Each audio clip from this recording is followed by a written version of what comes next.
తెలంగాణ రాష్ట్రానికి మహానేతలను అందించిన జిల్లాల్లో ఉమ్మడి కరీంనగర్ ఒకటి. ఉత్తర తెలంగాణ ముఖద్వారంగా మలిదశ ఉద్యమానికి వేదికైంది కూడా ఈ జిల్లానే.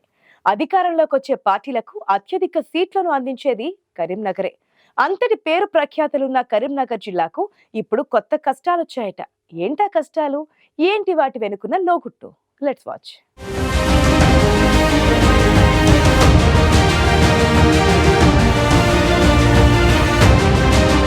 చెప్పుకోవడానికి ఏం తక్కువ, చాలా చరిత్ర ఉంది. తెలంగాణ రాష్ట్రంలో ఎంతో మంది నాయకులను అందించింది కరీంనగర్ జిల్లా. తెలంగాణ రాష్ట్ర ఆవిర్భావం తర్వాత కరీంనగర్ నుంచి ఈటెల రాజేందర్, తర్వాత గంగుల కమలాకర్ జిల్లా మంత్రిగా ఉన్నారు.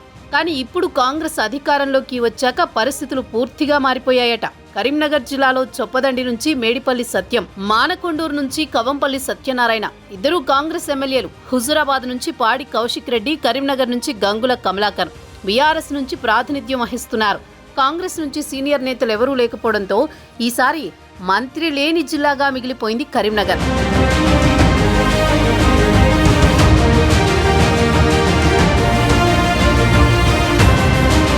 జిల్లాల పునర్విభజన తర్వాత హుస్నాబాద్ నియోజకవర్గం సిద్దిపేట జిల్లా పరిధిలోకి వెళ్లిపోయింది.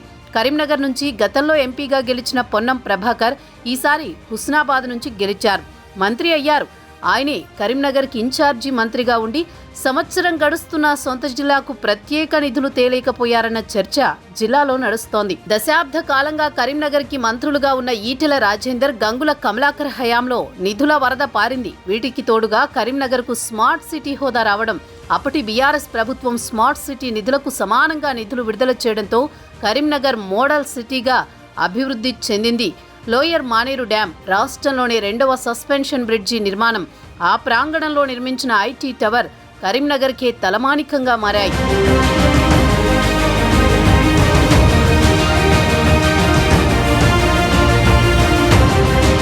కరీంనగర్ అభివృద్ధి తమ ఘనత అంటే తమ ఘనత అని బీఆర్ఎస్, బీజేపీ పోటాపోటీగా ప్రచారం చేసుకున్నాయి. అభివృద్ధి పనులపై అప్పటి మంత్రిగా ఉన్న గంగుల కమలాకర్, బీజేపీ ఎంపీగా ఉన్న బండి సంజయ్ చర్చకు సై అంటే సై అని విమర్శనాస్త్రాలు సంధించారు.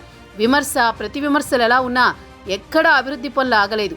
అభివృద్ధిలో దూసుకుపోతున్న కరీంనగర్ జిల్లాకు గడిచిన సంవత్సర కాలంగా ప్రత్యేక నిధులేం రాలేదన్న చర్చ నడుస్తోంది. ఇదే విషయాన్ని జిల్లా ఇన్ఛార్జి మంత్రి పొన్నం ప్రభాకర్ అధిష్టానం దృష్టికి తీసుకువెళ్లినా ఆయన ప్రాతినిధ్యం వహిస్తున్న హుస్నాబాద్ సిద్దిపేట జిల్లాలోకి వస్తుందని సూచించారట. ఇదే విషయాన్ని ఆయన అనుచరులు చర్చకు తెరలేపారు. కారణాలు ఏవైనా ఒకప్పుడు నిధుల వరద పారిన కరీంనగర్కి ఇప్పుడు స్పెషల్ ఫండ్స్ మాట పక్కన పెడితే ప్రస్తుతం నడుస్తున్న పనులకే కొరత ఏర్పడిందట.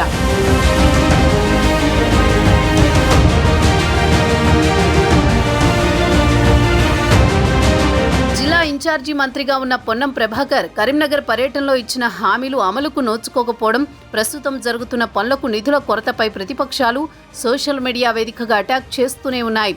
నిధులతోనే విమర్శలకు సమాధానం చెబుతామని హస్తం పార్టీ నేతలు చెబుతున్నారు. కరీంనగర్లో పార్టీకి మరింత నష్టం జరగకుండా ఉండాలన్నా, రాబోయే రోజులలో తమ మార్కు చాటాలన్నా వేల కోట్ల రూపాయల నిధులు తప్పనిసరి. అయితే రాజన్న సిరిసిల్ల జిల్లాకు 800 కోట్ల రూపాయలు, పెద్దపల్లి జిల్లా పర్యటనలో 1000 కోట్ల రూపాయలు కేటాయించిన సీఎం రేవంత్ రెడ్డి కరీంనగర్కి మొండి చెయ్యి చూపరని, కాస్త లేటైనా సీఎం పర్యటన ఖరారైతే నిధులు కేటాయిస్తారనే ధీమాతో ఉన్నారు హస్తం పార్టీ నేతలు. స్మార్ట్ సిటీ కరీంనగర్లో అభివృద్ధి మాట పక్కన పెడితే స్థానికంగా రోజురోజుకి హస్తం పార్టీకి జరుగుతున్న నష్టాన్ని ప్రభుత్వం ఎలా పూడుస్తుందో వేచి చూడాల్సిందే.